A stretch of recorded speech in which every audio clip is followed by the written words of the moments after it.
광겸 소나타 김동인 지음. 독자는 이제 내가 쓰려는 이야기를 유럽의 어떤 곳에 생긴 일이라고 생각하여도 좋다. 혹은 40, 50년 뒤에 조선을 무대로 생겨날 이야기라고 생각하여도 좋다. 다만 이 지구상의 어떠한 곳에 이러한 일이 있었는지도 모르겠다. 있는지도 모르겠다. 혹은 있을지도 모르겠다. 가능성뿐은 있다. 이만치 알아두면 그만이다. 그런지라 내가 여기 쓰려는 이야기의 주인공 되는 백성수를 혹은 알벨트라 생각하여도 좋을 것이요, 짐이라 생각하여도 좋을 것이요, 또는 호모나 기무라모로 생각하여도 괜찮다. 다만 사람이라 하는 동물을 주인공 삼아 가지고 사람의 세상에서 생겨난 일인 줄만 알면 이러한 전제로서 자 그러면 내 이야기를 시작하자. 기회 찬스라 하는 것이 사람을 망하게도 하고 흥하게도 하는 것을 아시오? 네, 새삼스러이 연구할 문제도 아닐걸요. 자, 여기 어떤 상점이 있다 합시다. 그런데 마침 주인도 없고 사환도 없고 온통 비었을 적에 우연히 그 앞을 지나가던 신사가, 그 신사는 재산도 있고 명망도 있는 점잖은 사람인데 그 신사가 빈 상점을 들여다보고 혹은 이렇게 생각할 수도 있지 않아요? 통 비었으니깐 도적놈이라도 넉넉히 들어갈 게다. 들어가서 훔치면 아무도 모를 테다. 집을 왜 이렇게 비워둔담. 이런 생각 끝에 혹은 뭐랄까 그 돌발적 변태 심리로서 조그만 물건 하나 변변치도 않고 욕심도 안 나는 를 집어서 주머니에 넣는 경우가 있을지도 모르지 않겠습니까? 글쎄요. 있습니다. 있어요. 어떤 여름날 저녁이었었다. 도회를 떠난 교회에 어떤 강변에 두 노인이 앉아서 이런 이야기를 하고 있었다. 그 기회론을 주장하는 사람은 유명한 음악 비평가 K씨였었다. 듣는 사람은 사회 교화자의 모 씨였었다. 글쎄 있을까요? 있어요. 좌우간 있다 가정하고 그러한 경우에는 그 책임은 어디 있습니까? 동양 속담 말에 왜 봤어는 신끈도 다시 매지 말랬으니 그 신사가 책임을 질까요? 그래 버리면 그뿐이지만 그 신사는 점잖은 사람으로서 그런 절대적 기묘한 찬스만 아니더라면 그런 마음은커녕 염도 내지도 않을 사람이라 생각하면 어찌 됩니까? 말하자면 죄는 기회에 있는데 기회라는 무형물은 벌은 할 수가 없으니깐 그 신사를 가해자로 인정할 수밖에는 지금은 없지요. 그렇습니다. 또 한 가지 사람의 천재라 하는 것도 경우에 따라서는 어떤 기회가 없으면 영구히 안 나타나고 마는 일이 있는데 그 기회란 것이 어떤 사람에게서 그 사람의 천재와 범죄 본능을 한꺼번에 끌어내었다면 우리는 그 기회를 저주하여야겠습니까? 축복하여야겠습니까? 글쎄요. 선생은 백성수라는 사람을 아시오? 백성수? 자, 기억이 없는데요. 작곡가로서 네, 생각납니다. 유명한 광염 소나타의 작가 말씀이지요? 예, 그 사람이 지금 어디 있는지 아십니까? 모릅니다. 뭐 발광했단 말이 있었는데, 네, 지금 XX 정신병원에 감금돼 있는데 그 사람의 일대기를 이야기할게 들으시고 사회 교화자로서의 의견을 말씀해 주십시오. 내가 이제 이야기하려는 백성수의 아버지도 또한 천분 많은 음악가였습니다. 나와는 동창생이었는데 학생 시대부터 벌써 그의 천분은 넉넉히 볼 수가 있었습니다. 그는 작곡과를 전공하였는데 때때로 스스로 작곡을 하여서는 밤중에 혼자서 피아노를 두드리고 하여서 우리들로 하여금 뜻하지 않고 일어나게 하고 하였습니다. 그리고 우리는 그 밤중에 울리어 오는 야성적 선율에 몸을 쏘스라치고 하였습니다. 그는 야인이었습니다. 광포스런 야성은 때때로 비위에 틀리면 선생을 두들기기가 예사이며 우리 학교 근처의 술집이며 모든 상점 주인들은 그에게 몇 개나 안 얻어맞은 사람이 없었습니다. 그러한 야성은 그의 음악 속에 풍부히 잠겨 있어서 오히려 그 야성적 힘이 그의 예술을 더 빛나게 하는 것이었습니다. 그러나 그가 학교를 졸업하고 난 뒤에는 그 야성은 다른 곳으로 발전되고 말았습니다. 무서운 술이었습니다. 아침부터 저녁까지, 저녁부터 아침까지 술잔이 그의 입에서 떠나지를 않았습니다. 그리고 술을 먹고는 여편네들에게 행패를 하고 경찰서에 구류를 당하고 나와서는 또 같은 일을 하고 작품? 작품이 다 무엇이 왜까? 술을 먹은 뒤에 취흥에 겨워 때때로 피아노에 앉아서 즉흥으로 탄주를 하고 하였는데 지금 생각하면 그 귀기가 사람을 엄습하는 힘과 야성, 베토벤 이래로 근대 음악가에서 발견할 수 없던 그런 보물이라 하여도 좋을 것이 많았지만 우리들은 각각 제 길 닦기에 바쁜 사람이라 주정꾼의 즉흥악을 일일이 베껴 둔다든가 그런 일은 꿈에도 생각하지 않았습니다. 우리들은 그의 장래를 생각하여 때때로 술을 삼가기를 권고하였지만 그런 야인에게 친구의 권고가 무슨 소용이 있겠습니까? 술은 음악이다 하고는 하하하하 웃어버리고 다시 술집으로 달아나고 합니다. 그러한 지 7, 8년이 지난 뒤에 그는 아주 패인이 되고 말았습니다. 술이 안 들어가면 그의 손은 떨렸습니다. 눈에는 눈곱이 꼈습니다. 그리고 술이 들어가면 그는 그 광포성을 발휘하였습니다. 누구를 물론하고 붙잡고는 입에 술을 부어 넣어 주었습니다. 그러다가는 장소를 불문하고 아무데나 누워서 잡니다. 사실 아까운 천재였습니다. 우리들 새는 때때로 그의 천분을 생각하고 아깝게 여기는 한숨이 있었지만 세상에서는 그 장래가 무서운 한 천재가 있었다는 것은 몰랐었습니다. 그러는 동안에는 그는 어떤 양가의 처녀를 어떻게 관계를 맺어서 애까지 뱄습니다. 그러나 그 애의 출생을 보지 못하고 아깝게도 심장마비로 죽어버리고 말았습니다. 그 유복자로 세상에 나온 것이 백성수였습니다. 그러나 우리는 백성수가 세상에 출생되었다는 풍문만 들었지. 그 애 아버지가 죽은 뒤부터는 그 애의 소식이며 그 애 어머니의 소식은 일절 몰랐습니다. 아니, 몰랐다는 것보다 그 집안의 일은 우리의 머리에서 온전히 잊어버리고 말았습니다. 30년이라는 세월이 흘렀습니다. 10년이면 산천도 변한다 하는데 30년 새의 변천을 어찌 이루 다 말하겠습니까? 좌우간 그동안에 나는 내 이름을 닦아 놓았습니다. 아시다시피 지금 K라 하면 이 나라에서 첫 손가락을 꼽는 음악 비평가가 아닙니까? 견실한 지도적 비평가. K라면 이 나라의 음악계의 권위이며 이 나의 한마디는 음악가의 가치를 결정하는 판결문이라 하여도 옳을 만치 되었습니다. 많은 음악가가 내 손아래서 자랐으며 많은 음악가가 내 지도로서 이름을 날렸습니다. 재작년 이른봄 어떤 날이었습니다. 그때 나는 조용한 밤중에 몇 시간씩을 예배당에 가서 명상으로 시간을 보내는 것이 습관이 되어 있었습니다.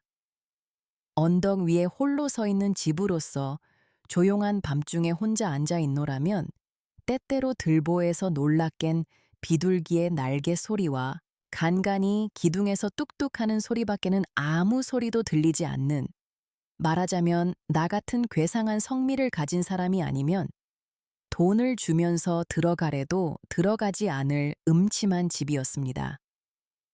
그러나 나 같은 명상을 즐기는 사람에게는 다른 데서 구하기 힘들도록 온갖 것을 가진 집이었습니다. 외따르고 조용하고 음침하며 간간히 알지 못할 신비한 소리까지 들리며 멀리서는 때때로 놀란 듯한 기적 소리도 들리는, 이것뿐으로도 상당한데 게다가 이 예배당에는 피아노도 한 대 있었습니다. 예배당에는 오르간은 있을지나 피아노가 있는 곳은 쉽지 않은 것으로서 무슨 흥이나 날 때에는 피아노에 가서 한 곡조 두드리는 재미도 또한 괜찮았습니다.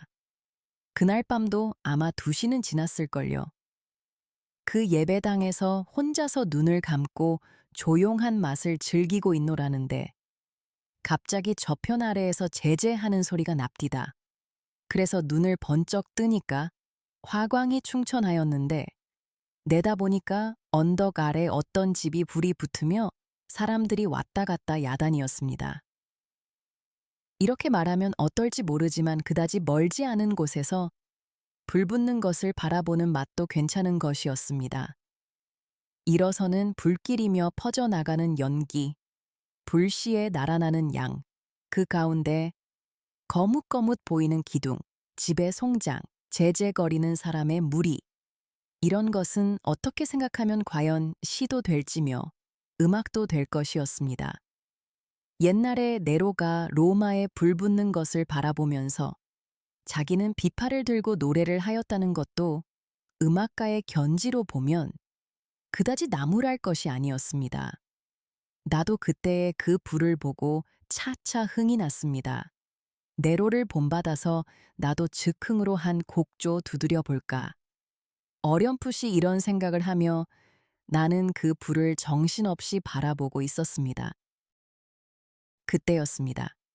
갑자기 덜컥덜컥 하는 소리가 들리더니 예배당 문이 열리며 웬 젊은 사람이 하나 낭패한 듯이 뛰어 들어왔습니다.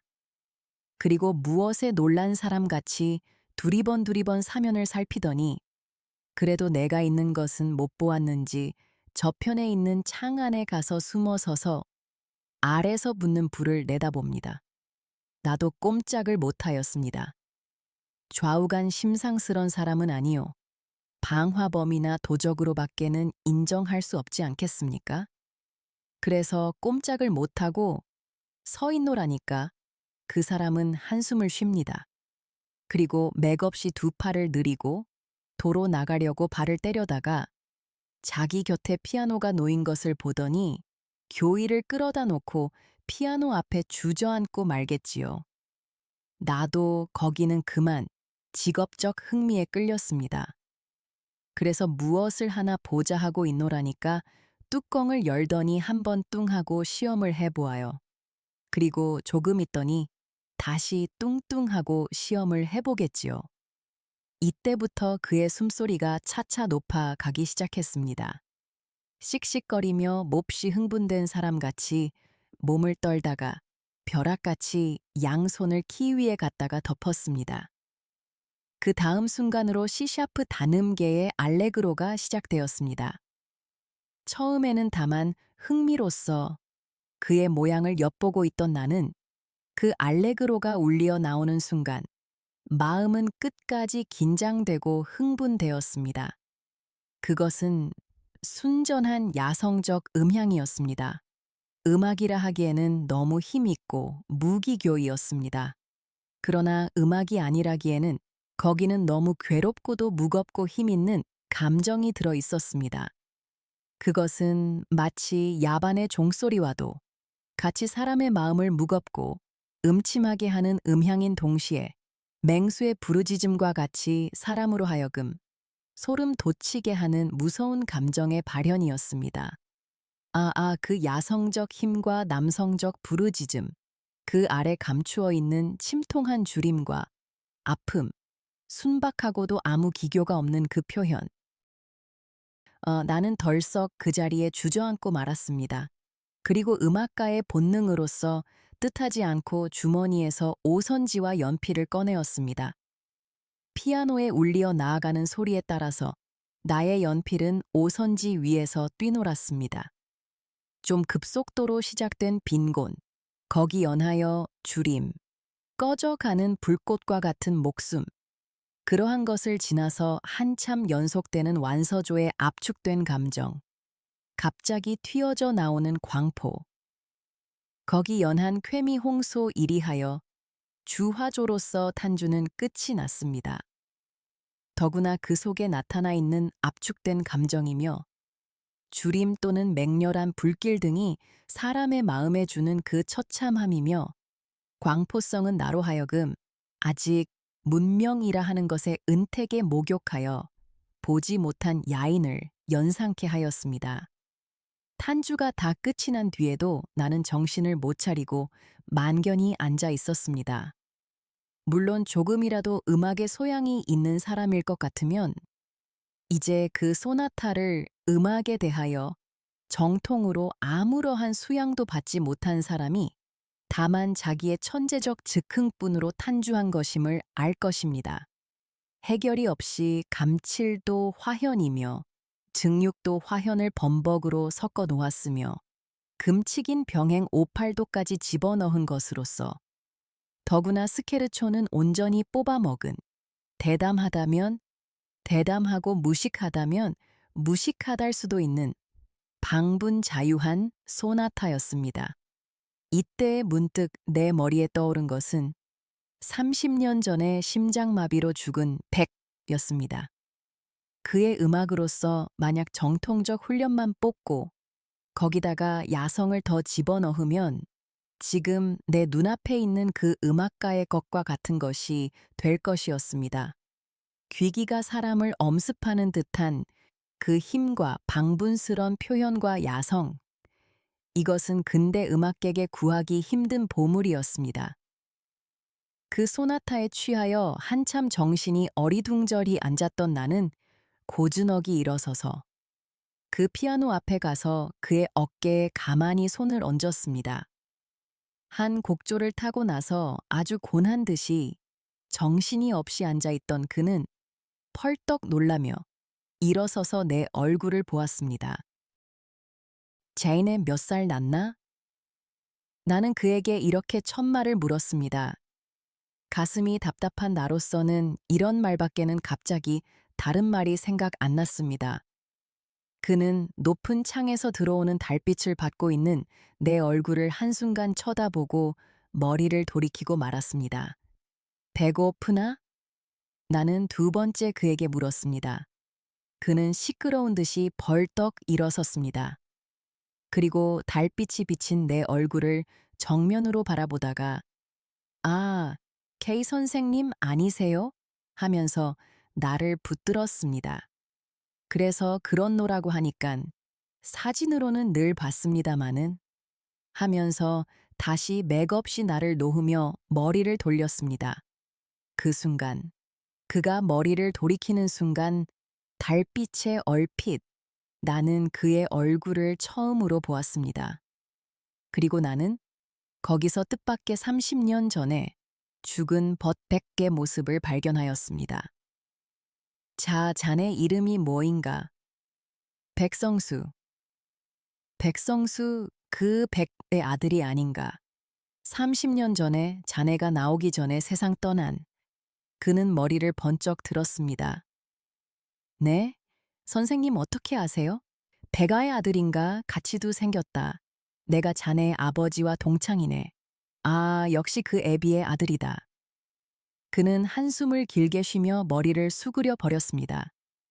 나는 그날 밤 그 백성수를 데리고 집으로 돌아왔습니다. 그리고 비록 작곡상 온갖 법칙에는 어그러진다 하나 그만치 힘과 정열과 야성으로 찬 소나타를 거저 버리기가 아까워서 다시 한번 피아노에 올라앉기를 명하였습니다. 아까 예배당에서 내가 베낀 것은 알레그로가 거의 끝난 곳부터였으므로 그 전 것을 베끼기 위해서였습니다. 그는 피아노를 향하여 앉아서 머리를 기울였습니다. 몇 번 손으로 키를 두드려 보다가는 다시 머리를 기울이고 생각하고 하였습니다. 그러나 5번, 6번을 다시 하여 보았으나 아무 효과도 없었습니다. 피아노에서 울려 나오는 음향은 규칙 없고 되지 않은 한낱 소음에 지나지 못하였습니다. 야성? 힘? 귀기? 그런 것은 없었습니다. 감정의 재뿐이 있었습니다. 선생님 잘 안 됩니다. 그는 부끄러운 듯이 연하여 고개를 기울이며 이렇게 말하였습니다. 2시간도 못 되어서 벌써 잊어버린담? 나는 그를 밀어놓고 내가 대신하여 피아노 앞에 앉아서 아까 베낀 그 음보를 펴놓았습니다. 그리고 내가 베낀 곳부터 다시 시작하였습니다. 화염, 화염, 빈곤, 주림, 야성적 힘, 기괴한 감금당한 감정. 음보를 보면서 타던 나는 스스로 흥분이 되었습니다. 미상불 그때는 내 눈은 미친 사람같이 번득였으며 얼굴은 흥분으로 새빨갛게 되었을 것이었습니다. 즉 그때에 그가 갑자기 달려들더니 나를 떠밀쳐 버렸습니다. 그리고 자기가 대신하여 앉았습니다. 의자에서 떨어진 나는 너무 흥분되어 다시 일어날 힘도 없이 그 자리에 앉은 대로 그의 양을 쳐다보았습니다. 그는 나를 밀쳐버린 다음에 그 음보를 들고서 읽기 시작하였습니다. 아, 그의 얼굴. 그의 숨소리가 차차 높아지면서 눈은 미친 사람과 같이 빛을 내기 시작하였습니다. 그러더니 그 음보를 획 내어 던지며 문득 벼락같이 그의 두 손은 피아노 위에 더섭혔습니다. C샤프 단음계의 광포스런 소나타는 다시 시작되었습니다. 폭풍우같이 또는 무서운 물결같이 사람으로 하여금 숨 막히게 하는 그 힘, 그것은 베토벤 이래로 근대 음악가에서 보지 못하던 광포스런 야성이었습니다. 무섭고도 참담스런 주림, 빈곤, 압축된 감정, 거기서 튀어져 나온 맹념, 공포, 홍소, 나는 너무 숨이 답답하여 뜻하지 않고 두 손을 회화에 내저었습니다. 그날 밤이 새도록 그는 흥분이 되어서 자기의 과거를 일일이 다 이야기하였습니다. 그 이야기에 의지하면 대략 그의 경력이 이러하였습니다. 그의 어머니는 그를 뵌 뒤에 곧 자기의 친정에서 쫓겨나왔습니다. 그때부터 그의 가난함은 시작되었습니다. 그러나 교양이 있고 어진 그의 어머니는 품팔이를 할지언정 성수는 곱게 길렀습니다. 변변치는 않으나마 오르간 하나를 준비하여 두고 그가 잠자려할 때에는 슈베르트의 자장가로서 그의 잠을 도왔으며 아침에 깰 때는 하루 종일 유쾌히 지내게 하기 위하여 도랜드의 세컨드 왈츠로서 그의 원기를 돋우었습니다. 그는 3살 났을 적에 어머니의 품에 안겨서 오르간을 장난하여 보았습니다. 이 오르간을 장난하는 것을 본 어머니는 근근히 돈을 모아서 그가 6살 나는 해에 피아노를 하나 샀습니다. 아침에는 새소리, 바람에 버석거리는 포플러 잎, 어머니의 사랑 부엌에서 국 끓는 소리, 이러한 모든 것이 이 소년에게는 신비스럽고도 다정스러워 그는 피아노에 향하여 앉아서 생각나는 대로 키를 두드리고 하였습니다. 이러한 가운데 고2 소학과 중학도 마치었습니다. 그러는 동안에 음악에 대한 동경은 그의 가슴에 터질 듯이 쌓였습니다. 중학을 졸업한 뒤에는 인젠 어머니를 위하여 그는 학업을 중지하지 않을 수가 없었습니다. 그는 어떤 공장의 직공이 되었습니다. 그러나 어진 어머니의 교육 아래서 길러난 그는 비록 직공은 되었다 하나 아주 올량한 사람이었습니다. 그리고 음악에 대한 집착은 조금도 줄지 않았습니다. 비록 돈이 없어서 정식으로 음악 교육은 못 받을 망정거리에서 손님을 끊으라고 틀어놓은 유성기 앞이며 또는 일요일날 예배당에서 찬양대의 노래에 젊은 가슴을 뛰놀리던 그이였습니다. 집에서는 피아노 앞을 떠나본 일이 없었습니다. 때때로 비상한 감흥으로 오선지를 내어놓고 음보를 그려본 적도 한두 번이 아니었습니다.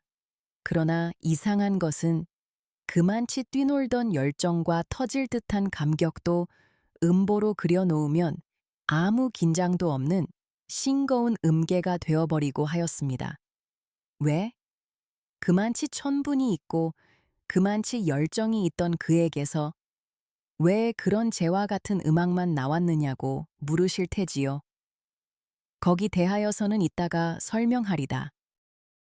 감격과 불만 열정과 재, 비상한 흥분과 그 흥분에 대한 반비례되는 시원치 않은 결과, 이러한 불만에 10년이 지났습니다. 그의 어머니는 문득 몹쓸 병에 걸렸습니다. 자양과 약값, 그의 몇 해를 근근히 모았던 돈은 차차 줄기 시작하였습니다. 조금이라도 안락한 생활이 되기만 하면 정식으로 음악에 대한 교육을 받으려고 모아두었던 저금은 그의 어머니의 병에 다 들어갔습니다. 그러나 그의 어머니의 병은 차도가 보이지 않았습니다. 그리하여 그와 내가 그 예배당에서 만나기 전에 여름 어떤 날 그의 어머니는 도저히 회복할 가망이 없는 중태에까지 빠지게 되었습니다. 그러나 그때는 벌써 그에게는 돈이라고는 다 떨어진 때였습니다. 그날 아침 그는 위독한 어머니를 버려두고 역시 공장에를 갔습니다. 그러나 아무리 하여도 마음이 놓이지 않아서 일을 중도에 그만두고 집으로 돌아왔습니다. 그때는 어머니는 벌써 혼수 상태에 빠져 있었습니다. 가슴이 덜컥 내려앉은 그는 황급히 다시 뛰어나갔습니다. 그러나 어디로? 무얼 하러? 뜻없이 뛰어나와서 한참 다른 박질하다가 그는 문득 정신을 차리고 의사라도 청할 양으로 희끈 돌아섰습니다. 그때였습니다. 아까 내가 말한 바 기회라는 것이 그때에 그의 앞에 나타났습니다. 그것은 조그만 담배가게 앞이었는데 가게와 안방과의 새 문은 닫혀 있고 안에는 미상불 사람이 있을지나 가게를 보는 사람은 눈에 안 띄었습니다. 그리고 그 담배 상자 위에는 50전짜리 은전 한 잎과 동전 몇 잎이 놓여 있었습니다. 그는 자기로도 무엇을 하는지 몰랐습니다. 의사를 청하여 오려면 다만 몇십 전이라도 돈이 있어야겠단 어렴풋한 생각만 가지고 있던 그는 한 번 사면을 살핀 뒤에 벼락같이 그 돈을 쥐고 달아났습니다. 그러나 그는 20간도 뛰지 못하여 따라오는 그 집 사람에게 붙들렸습니다. 그는 몇 번을 사정하였습니다. 마지막에는 자기의 어머니가 명제경각이니 1시간만 놓아주면 의사를 어머니에게 보내고 다시 오마고까지 하여 보았습니다. 그러나 그런 말은 모두 헛소리로 돌아가고 그는 마침내 경찰서로 가게 되었습니다. 경찰서에서 재판소로, 재판소에서 감옥으로 이러한 6달 동안에 그는 이를 갈면서 분해하였습니다. 자기 어머니의 운명이 어찌 되었나 그는 손과 발을 동동 구르면서 안타까워했습니다. 만약 세상을 떠났다 하면 떠나는 순간에 얼마나 자기를 찾았겠습니까? 임종에도 물 한 잔 떠넣어 줄 사람이 없는 어머니였습니다. 애타하는 그 모양, 목말라 하는 그 모양을 생각하고는 그 어머니에게 지지 않게 자기도 애타하고 목말라 했습니다. 반년 뒤에 겨우 광명한 세상에 나와서 자기의 오막살이를 찾아가매 거기는 벌써 다른 사람이 들어 있었으며 그의 어머니는 반년 전에 아들을 찾으며 길에까지 기어 나와서 죽었다 합니다. 공동묘지를 가보았으나 분묘조차 발견할 수가 없었습니다. 이리하여 갈 곳이 없이 헤매던 그는 그날도 역시 잘 곳을 찾으러 헤매다가 그 예배당 나하고 만난까지 뛰쳐 들어온 것이었습니다. 여기까지 이야기해오던 K씨는 문득 말을 끊었다. 그리고 마도로스 파이프를 꺼내어 담배를 피워가지고 빨면서 모 씨에게 향하였다. 선생은 이제 내가 이야기한 가운데 모순된 점을 발견 못하셨습니까? 글쎄요. 그럼 내가 대신 물으리다. 백성수는 그만치 천분이 많은 음악가였었는데 왜 그 관겸 소나타, 그날 밤의 소나타를 관겸 소나타라고 그랬습니다. 를 짓기 전에는 그만치 흥분되고 긴장되었다가도 일단 음보로 만들어 놓으면 아주 힘없는 것이 되어버리고 했겠습니까? 그게야 미상불 그때의 흥분이 관겸 소나타를 지을 때의 흥분만 못한 연고겠지요. 그렇게 해석하세요. 듣고 보니 그것은 한 해석이 되기는 합니다. 그러나 나는 그렇게 해석 안 하는데요. 그럼 K씨는 어떻게 해석하십니까? 나는 아니, 내 해석을 말하는 것보다 그 백성수한테서 내게로 온 편지가 한 장 있는데 그것을 보여드리리다. 선생은 오늘 바쁘시지 않으세요? 일은 없습니다. 그러면 우리 집까지 잠깐 같이 가보실까요? 가지요. 두 노인은 일어섰다. 도회와 교회의 경계에 달린 K씨의 집에까지. 두 노인이 이른 때는 오후 8시가 된 때였었다. 두 노인은 K씨의 서재에 마주 앉았다. 이것이 2, 3일 전에 백성수한테서 내게로 온 편지인데 읽어보세요. K씨는 서랍에서 기다란 편지 뭉치를 꺼내어 모 씨에게 주었다. 모 씨는 받아서 폈다. 가만 여기서부터 보세요. 그 전에는 쓸데없는 인사이니까. 중략. 그리하여 그날도 또한 이제 밤을 지낼 집을 구하느라고 돌아다니던 저는 우연히 그 집, 제가 전에 돈 50여 전을 훔친 집 앞에까지 이르렀습니다. 깊은 밤 사면은 고요한데 그 집 앞에서 잘 곳을 구하느라고 헤매던 저는 문득 마음속에 무서운 복수의 생각이 일어났습니다. 이 집만 아니었다면, 이 집 주인이 조금만 인정이라는 것을 알았다면 저는 그 불쌍한 제 어머니로서 길에까지 기어나와서 세상을 떠나게 하지는 않았겠습니다. 분묘가 어디인지조차 알지 못하여 꽃 한 번 갖다가 꽂아보지 못한 이러한 불효도 이 집 때문이오에다. 이러한 생각에 참지를 못하여 그 집 앞에 가려 있는 볏짚에다가 불을 놓았습니다. 그리고 거기 서서 불이 집으로 옮아가는 것을 다 본 뒤에 갑자기 무서운 생각이 나서 달아났습니다. 좀 달아나다 봄에 아래서는 벌써 사람이 꿰어들기 시작한 모양인데 이때의 저의 머리에 타오르는 생각은 통쾌하다는 생각과 달아나려는 생각뿐이었습니다. 그리하여 저는 몸을 숨기기 위하여 앞에 보이는 예배당 안으로 뛰어 들어갔습니다. 거기서 불이 다 꺼지도록 구경을 한 뒤에 나오려다가 피아노를 보고 이 보세요. K씨는 편지를 보는 모 씨를 찾았다. 비상한 열정과 감격은 있어도 그것이 그대로 표현 안 된 것이 그것 때문이었습니다. 즉 성수의 어머니는 몹시 어진 사람으로서 어렸을 때부터 성수의 교육을 몹시 힘을 들여서 착한 사람이 되도록 이렇게 길렀습니다. 그려. 그 어진 교육 때문에 그가 하늘에서 타고난 광포성과 야성이 표면상에 나타나지를 못하였습니다.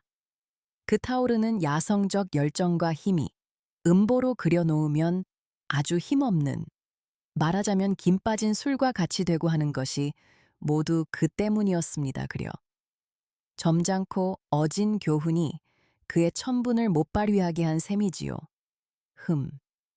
그것이 그 사람 성수가 감옥 생활을 할 동안에 한 번 씻기기는 하였으나 그러나 사람의 교양이라 하는 것은 온전히 씻지는 못하는 것이 외다. 그러다가 그 원수의 집 앞에서 갑자기 말하자면 돌발적으로 야성과 광포성이 나타나서 불을 놓고 예배당 안에 숨어 서서 그 야성적 광포적 쾌미를 한껏 즐긴 다음에 그에게서 폭발하여 나온 것이 그 관념 소나타였구려. 일어서는 불길, 사람의 비명, 온갖 것을 무시하고 퍼져나가는 불의 세력, 이런 것은 사실 야성적 쾌미 가운데 으뜸이 되는 것이니까요. 아셨습니까? 그러면 그 다음에 그 편지의 여기부터 또 보세요. 중략. 저는 그날의 일이 아직 눈앞에 어리는 듯 하외다. 선생님이 저를 세상에 소개하시기 위하여 늙으신 몸이 몸소 피아노에 앉으셔서 초대한 여러 음악가들 앞에서 제 광염 소나타를 탄주하시던 그 광경은 지금 생각하여도 제 눈에서 눈물이 나오려 합니다. 그때의 그 손님 가운데 부인 손님 두 분이 기절을 한 것은 결코 광염 소나타의 힘뿐이 아니고 선생의 그 탄주의 힘이 많이 섞인 것을 뉘라서 부인하겠습니까? 그 뒤에 여러 사람 앞에 저를 내어 세우고 이 사람이 관겸 소나타의 작자이며 30년 전에 우리를 버려두고 혼자 간 일대의 귀재 백해 아들이오에다. 고 소개를 하여 주신 그때의 그 감격은 제 일생에 어찌 있사오리까. 그 뒤에 선생님께서 저를 위하여 꾸며주신 방도 또한 제 마음에 가장 맞는 방이었습니다. 널따란 북향방에 동남쪽 귀에 든든한 참나무 침대가 하나, 서북쪽 귀에 아무 장식 없는 참나무 책상과 의자, 피아노가 하나씩, 그 밖에는 방 안의 장식이라고는 서남쪽 벽에 커다란 거울이 하나 있을 뿐, 덩더럽게 넓은 방은 사실 밤에 전등 아래 앉아 있노라면 저절로 소름이 끼치도록 무시무시한 방이었습니다.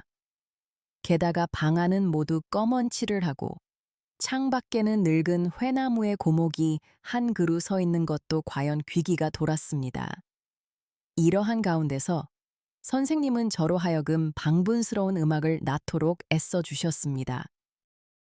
저도 그런 환경 아래서 좋은 음악을 낳아보려고 얼마나 애를 썼겠습니까? 어떤 날 선생님께 작곡에 대한 계통적 훈련을 원할 때에 선생님은 이렇게 대답하셨습니다. 자네에게는 그러한 교육이 필요가 없어.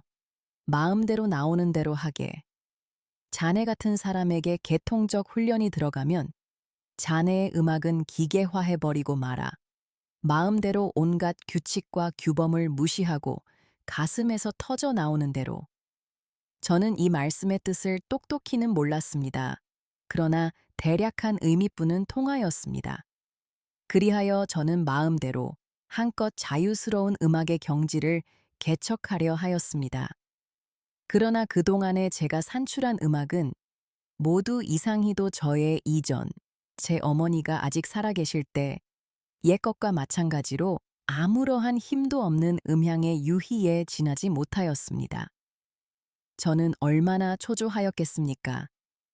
때때로 선생님께서 책은 비스시 하시는 말씀은 저로 하여금 더욱 초조하게 하였습니다. 그리고 마음이 초조하면 초조할수록 제게서 생겨나는 음악은 더욱 나약한 것이 되었습니다. 저는 때때로 그 불붙던 광경을 생각하여 보았습니다. 그리고 그때의 통쾌하던 감정을 되풀이하여 보려 하였습니다. 그러나 그것 역시 실패에 돌아갔습니다. 때때로 비상한 열정으로 음보를 그려놓은 뒤에 몇 시간을 지나서 다시 한번 읽어보면 거기는 아무 힘이 없는 개념만 있고 하였습니다. 저의 마음은 차차 무거워지기 시작하였습니다. 그리고 큰 기대를 가지고 계신 선생님께도 미안하기가 짝이 없었습니다. 음악은 공예품과 달라서 마음대로 만들고 싶은 때에 되는 것이 아니니 마음 놓고 천천히 감흥이 생긴 때에 이러한 선생님의 위로의 말씀이 듣기가 제 살을 깎아 먹는 듯하였습니다. 그러나 제 마음상은 인제는 제게서 다시 힘있는 음악이 나올 기회가 없는 것 같지만 생각되었습니다. 이러는 동안에 무의에 몇 달이 지났습니다. 어떤 날 밤중 가슴이 너무 무겁고 가슴 속에 무엇이 가득 찬 것 같이 거북하여서 저는 산보를 나섰습니다. 무거운 머리와 무거운 가슴과 무거운 다리를 지양 없이 옮기면서 돌아다니다가 저는 어떤 곳에서 커다란 볏짚 낫가리를 발견하였습니다. 이때의 저의 심리를 어떻게 형용하였으면 좋을지 저는 모르겠습니다. 저는 무슨 무서운 적을 만난 것 같이 긴장되고 흥분되었습니다. 저는 사면을 한번 살펴보고 그 낫가리에 달려가서 불을 그어서 놓았습니다.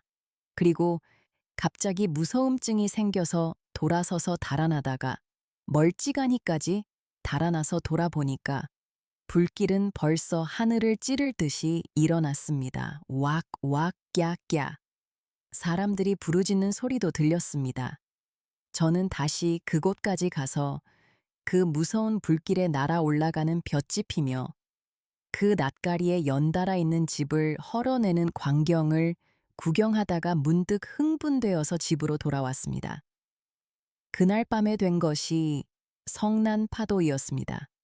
그 뒤에 이 도회에서 일어난 알지 못할 몇 가지의 불은 모두 제가 질러 놓은 것이었습니다. 그리고 불이 있던 날 밤마다 저는 한 가지의 음악을 얻었습니다. 며칠을 연하여 가슴이 몹시 무겁다가 그것이 마침내 식채와 같이 거북하고 답답하게 되는 때는 저는 뜻없이 거리를 나갑니다. 그리고 그러한 날은 한 가지의 방화 사건이 생겨나며 그날 밤에는 한 곡의 음악이 생겨났습니다. 그러나 그것도 번수가 차차 많아갈 동안 저의 그 불에 대한 흥분은 반비례로 줄어졌습니다. 온갖 것을 용서하지 않는 불꽃의 잔혹함도 그다지 제 마음을 긴장시키지 못하였습니다. 차차 힘이 적어져가네. 선생님께서 제 음악을 보시고 이렇게 말씀하신 것이 그러한 때였습니다. 그러나 저는 개서 더할 도리가 없었습니다. 하는 수 없이 저는 한동안 음악을 온전히 잊어버린 듯이 내버려 두었습니다. 모 씨가 성수의 마지막 편지를 여기까지 읽었을 때에 K 씨가 찾았다. 재작년 봄에서 가을에 걸쳐서 원인 모를 불이 많지 않았습니까? 그것이 죄성수의 장난이었습니다. 그려. K 씨는 그것을 온전히 모르셨습니까? 나요? 몰랐지요. 그런데 그 어떤 날 밤이 구려 성수는 기대에 반해서 우리 집으로 온 지 여러 달이 됐지만 한 번도 힘 있는 것을 지어본 일이 없겠지요. 그래서 저 사람에게 무슨 흥분될 재료를 줄 수가 없나 하고 혼자 생각하며 있더랬는데 그때의 저편 K씨는 손을 들어 남편 쪽 창을 가리켰다. 저편 꽤 멀리서 불 붙는 것이 눈에 뜨입디다 그려. 그래서 저것을 성수에게 보이면 혹 그때의 감정, 그때는 나는 그 담배 장순의 집에 불이 일어난 것도 성수의 장난인 줄은 꿈에도 생각 안 했구려. 을 부활시킬지도 모르겠다. 이렇게 생각하고 성수의 방으로 올라가려는데 문득 성수의 방에서 피아노 소리가 울려 나옵니다 그려. 나는 올라가려던 발을 부지중 멈추고 말았지요.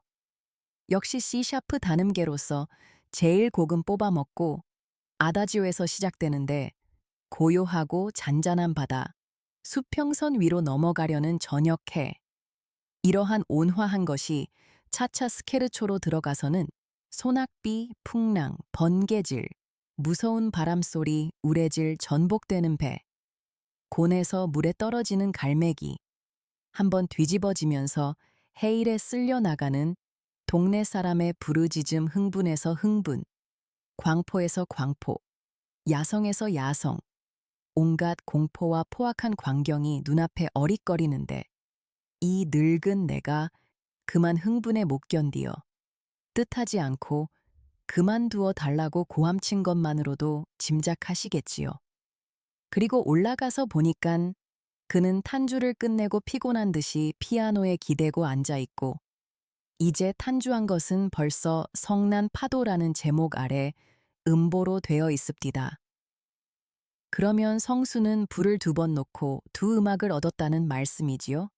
그렇지요. 그러고 그 뒤부터는 한 10여 일 건너서는 하나씩 지었는데 그것이 지금 보면 한 가지의 방화 사건이 생길 때마다 생겨난 것이었습니다. 그러나 그의 편지 맞다나 얼마 지나서부터는 차차 그 힘과 야성이 적어지기 시작했지요. 그래서 가만 계십쇼. 그 사람이 그 다음에도 피의 선율이나 그 밖의 유명한 곡조를 여러 개 만들지 않았습니까? 글쎄 말이외다. 거기 대한 설명은 그 편지를 또 보십쇼. 여기서부터 또 보시면 알리다. 중략. XX 다리 아래로서 나오려는데 무엇이 발길에 채는 것이 있었습니다. 성냥을 그어가지고 보니깐 그것은 웬 늙은이의 송장이었습니다. 저는 그것이 무서워서 달아나려다가 돌아서려던 발을 다시 돌이켰습니다. 그리고 선생님은 이제 제가 쓰는 일을 이해하여 주실는지요? 그것은 너무도 기괴한 일이라 저로서도 믿어지지 않는 일이었습니다. 그 송장을 타고 앉았습니다. 그리고 그 송장의 옷을 모두 찢어서 사면으로 내어 던진 뒤에 그 벌거벗은 송장을 제 힘이라 생각되지 않는 무서운 힘으로써 높이 쳐들어서 저편으로 내어 던졌습니다. 그런 뒤에는 마치 고양이가 알을 가지고 놀 듯 다시 뛰어가서 그 송장을 들어서 도로 이편으로 던졌습니다. 이렇게 몇 번을 하여 머리가 깨지고 배가 터지고 그 송장은 보기에도 참혹스러이 되었습니다. 그리하여 그 송장을 다시 만질 곳이 없이 된 뒤에 저는 그만 고나여 그 자리에 앉아서 쉬려다가 갑자기 마음이 긴장되고 흥분되어서 집으로 달려왔습니다. 그날 밤에 된 것이 피의 선율이었습니다. 선생은 이러한 심리를 아시겠습니까? 글쎄요. 아마 모르실걸요. 그러나 예술가로서는 능히 머리를 끄덕일 수 있는 심리 오해다. 그리고 또 여기를 읽어보십시오. 중략. 그 여자가 죽었다는 것은 제게는 사실 뜻밖이었습니다. 저는 그날 밤 혼자 몰래 그 여자의 무덤을 찾아갔습니다. 그리고 7, 8시간 전에 묻어놓은 그의 무덤의 흙을 다시 파서 그의 시체를 꺼내어 놓았습니다. 푸르른 달빛 아래 누워있는 아름다운 그의 모양은 과연 선녀와 같았습니다.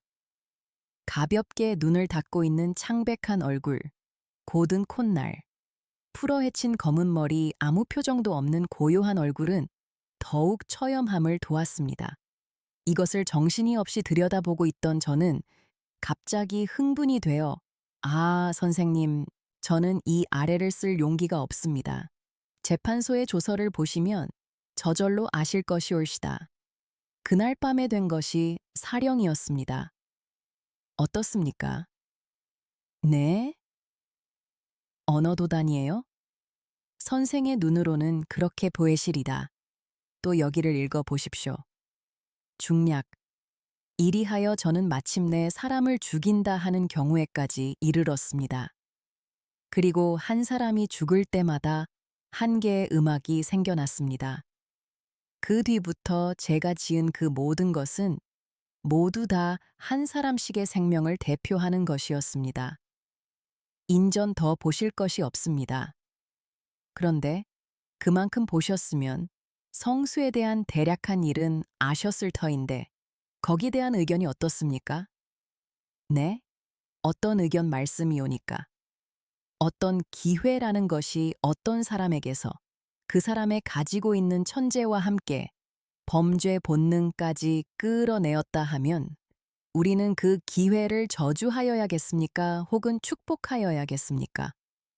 이 성수의 일로 말하자면 방화, 사체 모욕, 시간, 살인, 온갖 죄를 다 범했어요. 우리 예술가 협회에서 별로 수단을 다 써서 정부에 탄원하고 재판소에 탄원하고 해서 겨우 성수를 정신병자라 하는 명목 아래 정신병원에 감금했지. 그렇지 않으면 당장의 사형이 아닙니까? 그런데 이제 그 편지를 보셔도 짐작하시겠지만 통상시에는 그 사람은 아주 명민하고 점잖고 온화한 청년입니다. 그러나 때때로 그 흥분 때문에 눈이 아득하여져서 무서운 죄를 범하고 그 죄를 범한 다음에는 훌륭한 예술을 하나씩 산출합니다. 이런 경우에 우리는 그 죄를 밉게 보아야 합니까? 혹은 그 범죄 때문에 생겨난 예술을 보아서 죄를 용서하여야 합니까? 그게야 죄를 범치 않고 예술을 만들어냈으면 더 좋지 않습니까? 물론이지요. 그러나 이 성수 같은 사람도 있는 것이니깐 이런 경우엔 어떻게 해결하렵니까? 죄를 벌해야지요. 죄악이 성하는 것을 그냥 볼 수는 없습니다. K씨는 머리를 끄덕였다. 그렇겠습니다. 그러나 우리 예술가의 견지로는 또 이렇게 볼 수도 있습니다. 베토벤 이후로는 음악이라 하는 것이 차차 힘이 빠져가서 꽃이나 계집이나 찬미할 줄 알고 연애나 칭송할 줄 알아서 선이 굵은 것은 볼 수가 없이 되었습니다. 게다가 엄정한 작곡법이 있어서 그것은 마치 수학의 방정식과 같이 작곡에 대한 온갖 자유스런 경지를 제한해 놓았으니까 이후에 생겨나는 음악은 새로운 길을 개척하기 전에는 한 기술이 될 것이지 예술이 될 수는 없습니다. 예술가에게는 이것이 쓸쓸해요. 힘있는 예술, 선이 굵은 예술, 야성으로 충일된 예술은 이것을 기다린 지 오랬습니다. 그럴 때에 백성수가 나타났습니다. 사실 말이지, 백성수의 그새의 예술은 그 하나하나가 모두 우리의 문화를 영구히 빛낼 보물입니다. 우리의 문화의 기념탑입니다. 방화, 살인, 변변치 않은 집가에, 변변치 않은 사람께는 그의 예술의 하나가 산출되는데 희생하라면 결코 아깝지 않습니다. 천년에 한 번, 만년에 한 번 날지 못 날지 모르는 큰 천재를 몇 개의 변변치 않은 범죄를 구실로 이 세상에서 없이하여 버린다 하는 것은 더 큰 죄악이 아닐까요? 적어도 우리 예술계에게는 그렇게 생각됩니다. K씨는 마주 앉은 노인에게서 편지를 받아서 서랍에 집어넣었다. 새빨간 저녁 해의 빛이어서 그의 늙은 눈에는 눈물이 반득였다.